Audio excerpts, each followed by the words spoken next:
নমস্কার, সময় বাংলা সংবাদে আপনাদের স্বাগত। আপনাদের সাথে আমি প্রীতি। দেখে নেব আজকের বিশেষ সংবাদ। মহিলাদের সামাজিক সুরক্ষা প্রকল্প লক্ষ্মীর ভান্ডারের টাকা পুরুষের অ্যাকাউন্টে, যা নিয়ে ইতিমধ্যেই চাঞ্চল্য পশ্চিম মেদিনীপুর জেলার চন্দ্রকোনা ব্লকের মোহনপুর 2 নম্বর গ্রাম পঞ্চায়েতের উত্তম সাউ নামে এক ব্যক্তির অ্যাকাউন্টে লক্ষ্মীর ভান্ডার প্রকল্পের টাকা ঢুকছিল। সোশ্যাল মিডিয়ায় সেই খবর ভাইরাল হওয়ার পর অভিযোগ পেয়ে এবার তাকে প্রথমে আটক করে পুলিশ। তারপর ব্যাংক অ্যাকাউন্ট খতিয়ে দেখে তাকে গ্রেপ্তার করল পুলিশ। বৃহস্পতিবার বিকেলে সাংবাদিক বৈঠক করে এমনই জানালেন পশ্চিম মেদিনীপুর জেলার পুলিশ সুপার পাপিয়া সুলতানা। এই ঘটনায় আর কে জড়িত তা খতিয়ে দেখা হচ্ছে বলেই জানালেন তিনি। পাশাপাশি তিনি জানান, আগামী দিনে কোনোভাবে কোনো সামাজিক প্রকল্পের নির্দিষ্ট বেনিফিশিয়ারি ছাড়া অন্য কারো অ্যাকাউন্টে যাতে না ঢোকে সে বিষয়েও সচেতনতা করা হবে। শেখ ওয়ারিস আলীর রিপোর্ট, সময় বাংলা সংবাদ।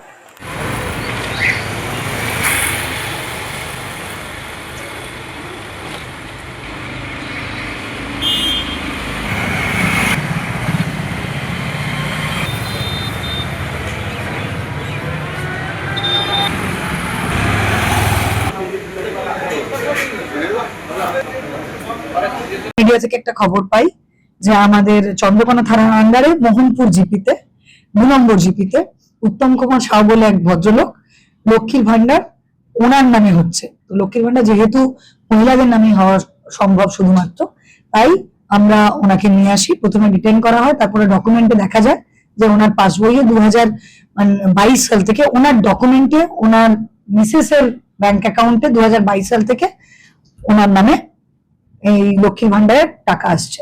সেই জন্য আমরা ফরজারি, ইম্পারসোনেশন এবং চিটিং এই সেকশনে ওনাকে অ্যারেস্ট করি এবং আজকে পাঠানো হচ্ছে। আমরা রিমান্ডও চাইবো যাতে ফার্দার আর কারা এর সঙ্গে জড়িয়ে আছে, ওনার ডকুমেন্টটা এই প্রসিডিওরে ঢোকার সঙ্গে সঙ্গে সেটাতে কে হেল্প করেছে বা আর কারো এরকম আছে কিনা সেটা জানার জন্য, সমস্তটা ডিটেলস ইনভেস্টিগেশন করার জন্য আমরা ওনাকে রিমান্ডে নেব এবং ফার্দার ইনভেস্টিগেশন চলবে। এখনো পর্যন্ত আমরা একজন পেয়েছি, তারপরে দেখা যাবে কত ডিউরিং দ্য ইনভেস্টিগেশন যদি কারো পাওয়া যায় এরকম আমরা অ্যারেস্ট করব। জেলা সামগ্রিক কোনো চিত্র আছে যে কতজন পাই বা না এরকম কোনো কথা না। ওনার ডকুমেন্টস ইউজ হয়েছে, ওনার মিসেস এর অ্যাকাউন্টে ঢুকেছে, কিন্তু ডকুমেন্টসটা ওনার মিসেস এটাতে পেতেন না, অন্য অ্যাকাউন্টে অন্য এতে যোজনায় টাকা পেতেন, অন্য যোজনায় টাকা পেতেন। ওনার স্ত্রীর নাম কি মনে নিয়ে হয়, স্ত্রীর নাম কি? হ্যাঁ, মুনমুন, রাইট, মুনমুন সাউ। আমাদের বিভিন্ন জায়গায় হয়েছে, যেমন ধরুন কেশিয়ারি আর খড়গপুর মিলে 2 জন অ্যারেস্ট হয়েছে। তারপরে রঞ্জিত অ্যারেস্ট হয়েছিল, যে এখন আবার বেলে আছে। তারপরে আমাদের ভুঁইয়া অ্যারেস্ট হয়েছে দাসপুরে। তারপরে আবার এখানে প্রদীপ কর অ্যারেস্ট হয়েছে। প্রদীপ কর কি এখন জেলে বাড়িতে আছে না নতুন করে কোনো জেলে আছে এবং অন্য কেসে আমরা শোন অ্যারেস্ট করার জন্য প্রেয়ার দিচ্ছি। কোন কেসে বলতে কোন দুর্নীতির কমপ্লেন হচ্ছে, সেই কেসেই করা আছে, সেই কেসেই করা আছে। 29 তারিখ আর কোন অভিযোগ আছে যারা ফেরার রয়েছে, মানে অভিযোগ তেমন কেউ রয়েছে? এখনো পর্যন্ত আমরা পাইনি, আরো পেলে আবার আমার সেরকম ভাবে কেস করা হবে। ম্যাডাম, ওই বাকি মানে হেলমেট বা এই ইস্যুতে এখনো পর্যন্ত কত টাকা জেলায়? তো কলকাতা থেকে এসটিএফ, যেটা আমাদের ওয়েস্ট বেঙ্গল এসটিএফ, ওনারা একটা খবর পান। সেই খবরের থ্রু দিয়ে ওনারা এখন ইনভেস্টিগেশন করছিলেন। একজনের নাম পান যার বাড়ি পিংলা। তো তখন ওখান থেকে পিংলা থেকে 2 জনকে অ্যারেস্ট করা হয়, যাদের কাছে প্রচুর সিম পাওয়া গেছে এবং কিছু কমিউনিকেশন পাওয়া গেছে, যেটা আবার ফার্দার ইনভেস্টিগেশন হচ্ছে যে এর পেছনে কি আছে। আর কিভাবে অপারেশনটা করতে ডিটেইলস আমরা জানি না, এটা এসটিএফ ইনভেস্টিগেশন করছে। আর কাউকে ট্র্যাক করছেন ম্যাডাম? বলছি আর কাউকে ট্র্যাক করছেন, ওদের বন্ধু বান্ধব ওনারা করতে পারে। ওটা তো এসটিএফ এর কেস, এসটিএফ এর কেস।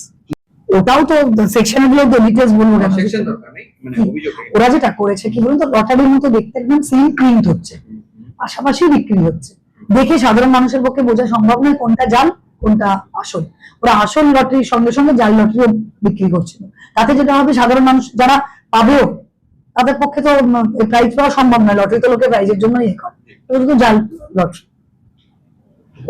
8 জন এখনো পর্যন্ত। একাধিকবার দেখা গেছে এই টিমটাকে ধরা হয়েছে, তারপর ছাড়া হয়ে যায় এবং বুক খুলিয়ে ব্যবসা করে। এবার আমরা কোনোভাবে ওটা হতে দেবো না, একটার পর একটা, যাতে ওই জন্যই আমরা কিন্তু আলাদা করে ইনভেস্টিগেশন করছি, যাতে আরো কোথা থেকে পাওয়া যায়, আরো কাকে ট্যাগ করা যায়, এবং আরো কিছু কেস যদি করা যায় বিভিন্ন যদি থানায় হয়, তাহলে আমরা বড় এটাকে ধরবো, যাতে ওদেরকে আরো বেশি দিন আমরা রাখতে পারি।